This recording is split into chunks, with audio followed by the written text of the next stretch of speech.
हिमाचल प्रदेश में मानसून की एंट्री के साथ ही कहर बरसना शुरू हो गया है। कुल्लू और धर्मशाला समेत कई इलाकों में बादल फटने की घटनाओं ने तबाही मचा दी है। तेज बारिश और अचानक बड़े पानी के बहाव से मकान, सड़कें, पुल और गाड़ियां सब बर्बाद हो गया है। सबसे ज्यादा चिंता की बात यह है कि कई लोगों के बह जाने की खबर भी आ रही है और 5 जिलों में फ्लैश फ्लड और अलर्ट भी जारी किया गया है। प्रशासन और राहत टीमें लगातार काम में जुटी हैं, लेकिन बारिश ने पूरे राज्य को खतरे की घंटी सुना दी है। हिमाचल प्रदेश में मानसून की दस्तक के साथ ही तबाही मच गई है। कुल्लू और धर्मशाला में बादल फटने से हालत बेहद खराब है। कुल्लू में 3 अलग अलग जगहों पर बादल फटे हैं, जिससे नदियों और नालों में अचानक पानी का बहाव बढ़ गया है। कई गाड़ियां बह गई हैं, सड़कें और पुल टूट गए हैं और कई घरों को नुकसान भी पहुंचा है। सेंज घाटी, गड़सा, बंजार और मनाली के इलाकों में भारी तबाही हुई है। प्रशासन ने 5 जिलों में फ्लैश फ्लड और येलो अलर्ट जारी कर दिया है। सबसे ज्यादा नुकसान कुल्लू के रैला बेहाल क्षेत्र में हुआ है, जहां 4 मकान पूरी तरह से टूट गए हैं और 3 लोग बह गए हैं। बताया जा रहा है कि ये लोग बाढ़ के दौरान सामान निकाल रहे थे, तभी हादसे का शिकार हो गए। सेंज बाजार रोड भी बुरी तरह से क्षतिग्रस्त हुआ है और एक जीप बह गई है।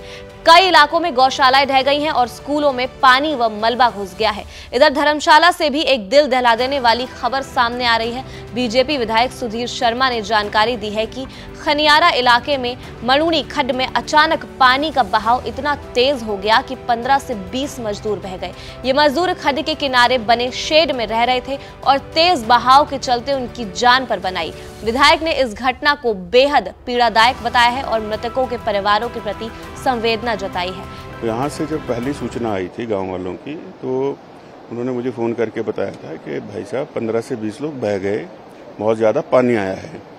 और आंकड़ा वही है, सरकारी आंकड़े तो बाद में आएगा। तो मानना है कि ये प्रोजेक्ट को भी पेनल्टी लगा करके इनको उचित मुआवजा मिलना चाहिए। और सरकार, प्रशासन को हमने बार बार ये बताया था कि हाँ, इलीगल माइनिंग हो रही है, पोर्टेबल क्रशर लगे हैं, उसके वीडियोज़ हैं। प्रोजेक्ट्स की अनुमति होनी ही नहीं चाहिए, जिससे कि इतनी बड़ी त्रासदी का खतरा हो। सरकार को संवेदनशील होकर के इसका संज्ञान लेना चाहिए। शिमला में भी भारी बारिश की चेतावनी जारी की गई है।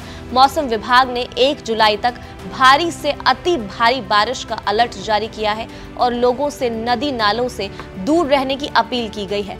खासकर पहाड़ी इलाकों में रहने वाले लोगों को सतर्क रहना और मौसम के अपडेट्स पर नजर बनाए रखने को कहा गया है।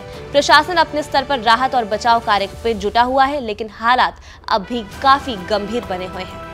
मौसम से जुड़ी और अपडेट्स के लिए देखते रहे हमारा चैनल एबीपी लाइव।